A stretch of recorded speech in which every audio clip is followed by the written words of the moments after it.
Hey everybody, this is Mike coming back with another Johnny Bench Hank Greenberg PC update video. Hope everybody's doing well. Um, been a little while, maybe about a month since I did a video, but I have accumulated quite a bit, it looks like, more than I thought.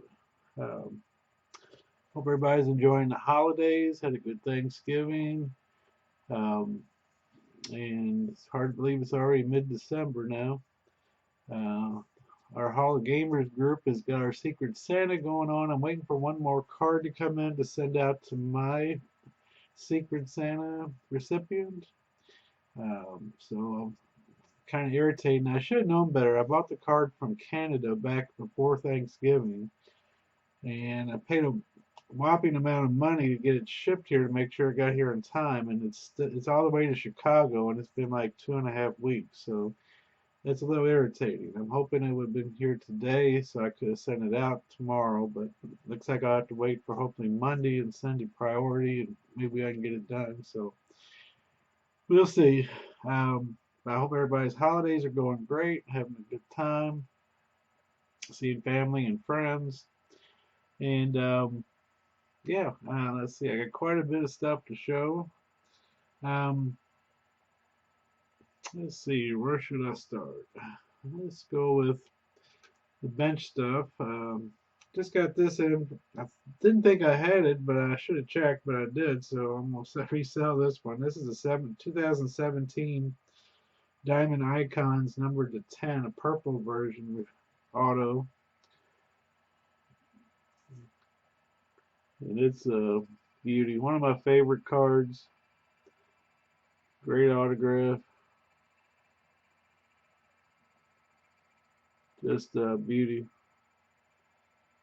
One of my favorite pictures of bench ever. So even though it's a dupe, it's pretty cool. Sticking with diamond icons from this year's, I got the number 4 out of 5. The patch auto. Well, it's actually just a jersey auto. I think Topps has run out of patches again for him. Everything I see now is jersey and bat again. A beautiful card. It's the red version, so it goes well with the, of course, being the reds. Great picture, great autograph. Johnny's autograph's getting a little. Sometimes he's getting old. He just had his 72nd birthday a few days ago, and he's not as quite as consistent on his autographs. So most of the time they're still pretty good. Let's see here. I got this 2 cards from the same guy. It's kind of funny. I felt bad for him. They're both one of ones, and he listed them both for like $500 a piece, I think, when they first came up. And I mean, that was ridiculous. And they went down and down and down, and I ended up getting these for like 50 a piece, which was actually a little cheaper. They probably should have been, or at least in one day they would have been. This is out of Triple Threads 2014. It's the one of one base card. Yeah, I do. It's the red version, which is even better. And I do the rainbows for some of them. I haven't been as good about that the last year or two. I'm just Topps has made so much stuff. I've had trouble keeping up with them. This is neat. This is like I probably should have pulled the other ones. This is 2014 museum collection, and I think each player had like 2 different canvas collection cards. And but they released a lot of all the one of one card artwork that was turned in. I don't know how many artists they had. This is like I'm guessing fourth or fifth of these. But I think this was one of them that was actually used to make a card. So this is a one of one. Beautiful art card used to make the. I think this one was used to make the one of the actual cards in the set. And they got that from the same seller as the Triple Threads. This is Brad Understrom. It's a one of one. Trying to remember how many one of ones a bench now I got. I'm thinking of, I can't remember if it's 250 or 260. I'll have to go back again and take a look. Um, from Tribute this year, and I didn't know. I've got the higher numbered versions of these cards, and they're all just jersey cards. I never thought anything about it. And I don't know how long Tribute's been out, but it's the first one numbered to 10 I've seen. It's the red parallel, again, which is the best. And it's got 2 patches in it, and it is just a beautiful card. And I got that for relatively good, easy money, too. Great picture. Nice thick patches off of the lettering on the front of the jersey for Cincinnati. But beautiful card. So glad to get that in. And what else? Luminaries. Luminaries this year has been kind of weird. I haven't seen that many cards pop out for bench. I like to do the red parallel, of course. This is numbered to 10. I've only seen 2 or 3 of them, and I don't think people are open luminaries as much this year as they were last, or maybe the benches are just harder to find. But I haven't seen that many of them this year. But that's a very nice one. Trying to do all of his issues in red this year. Nice bold autograph. Hit Kings. Very similar to last year's run, so maybe that's why they haven't been popping them open so much. And this one is nice. I've had a lot of people talk about it, especially in the gamers web group. This is one of the triple relic cards of the catchers. This one's got Piazza, Posey, and Bench. Unfortunately, Bench is just a jersey. The other ones have nice patches. This is the blue or sapphire.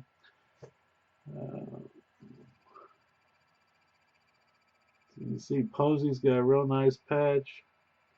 Piazza does. Bench has just a plain jersey. Number 1 out of 3, sapphire, and it's beautiful. It talks on the back about between the 3 of them, they have went to the All-Star game 32 times. Posey made his 6th trip in 2018. Piazza went 12 years. And Bench went every year from 68 to 80. And then they put him on the team in 83, I think, this is an honor to him for his career because they knew he was going to retire. But that was 14 years he went to the All-Star game. So that's just the beauty there. Those things are pricey. Those are very expensive cards. I think some people are trying to do the sets, and more power to them. Now, as far as new product, now this year, this is the second year I think they've done clearly authentic tops. And last year they did the bench card to 49, and it kept every time one sold, it sold for like 150, which I thought for a card number to 49 for bench, I think I can get it for less than 100. But a lot of people must collect those things because I never got one, and now I never see any. So I still haven't even got last year's. This year's came out, and this one's numbered to 25, and it is awesome. It's got the 1952 design. It's an acetate. It uses an early picture of him, probably from '69, I would guess, based on the patch and the uniform. Just a beautiful card. This 2019 clearly authentic. I know I got tons of glare. I'll have to figure this out sometime. It's got the 52 design. And that's just really, really nice. If you have a player you like in this clearly authentic, you should get it because the design is just, it's just a beautiful card up front. And the last bench card I got one from Dynasty this year. It's kind of like Luminaries. I just don't see that many of the bench cards are numbered to 5, and I know there's at least 3 versions I've seen so far, and only maybe 1 or 2 of each of the designs. And some people, they just sit on eBay because they'll ask ridiculous amounts of money for them, $250, $300, which is just too much money. I got this one at a very nice price, and like I said, just using jersey swatches this year. Gold signature, nice picture. Last year, the one of ones had some super patches in them, so I haven't seen a one of one yet this year. So I'm wondering if they're going to have patches for them. But I always like Dynasty, and glad to get that. And for my vintage collection for bench, this is a big one. Um, he played in some like 24 games, I believe, in 1967 when he came up for his quote unquote cup of coffee in the league before he played full time in 68 um, and was rookie of the year in 68. But I try to buy all the ticket stubs and programs I can from the 67 because I like to get all of his. I like to get all of them just to make a run of it. I've got maybe of the 24. I think I've got like 12 or 13 now. I had games 2, 3, 4, and 5 programs. And I've been looking for the first game, his first game in the major leagues for a long time, and I finally got it. This is from August 28th, 1967. He was called up. He wasn't supposed to play in the game, so he's not listed in the lineup. But he played instead of Don Pavlicek, who's one of their catchers, has been there for a long time. And that was his first game. And this is an unscored program from this game. This is what they look like. At the National this year, I picked up a program from like his, I don't know if it was his sixth game, seventh game, and it was like $5. I couldn't believe it. What's neat about this one too, and you might not be able to see it, is that this was been autographed. If this was autographed by Bench from that day, this thing would be astronomical. I paid good money for it, but of course he was a no-name when he in that first game. This one's actually signed on the cover by Joe Nuxall, Pete Rose, Dave Bristol, their manager, and Veda Pinson, who I don't know if he's a Hall of Famer or not. I'm not for sure. Um, but you can see the Pete Rose autograph on there, maybe. And if you get on Baseball Reference, in case you ever wonder when you look at programs, you can tell if they're not unscored, it's a little harder. But programs back then, they would do for each game, they would put the expected starting lineup, and if the person who actually filled out the program, which I don't know if that's a dying art, I assume it is.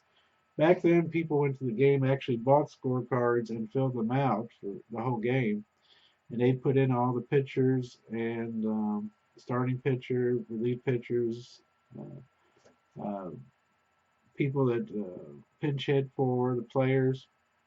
And it'd be neater if this was filled out and showed Pavlicek scratched and bench put in. But you can tell by being it's a home game.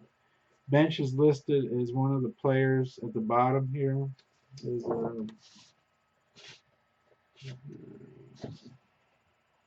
I don't know if I can show that or not, but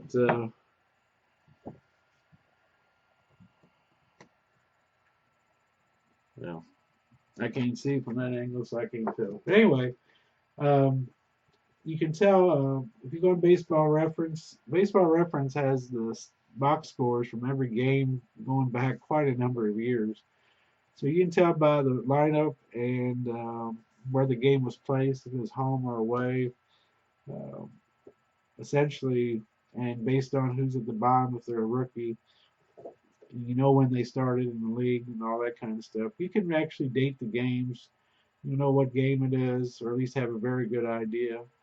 And if you have a player you collect from back in the day, you can buy programs like that. So this is game number one. I've got game number three that I bought online that was signed by Bench recently at one of like probably the National or something.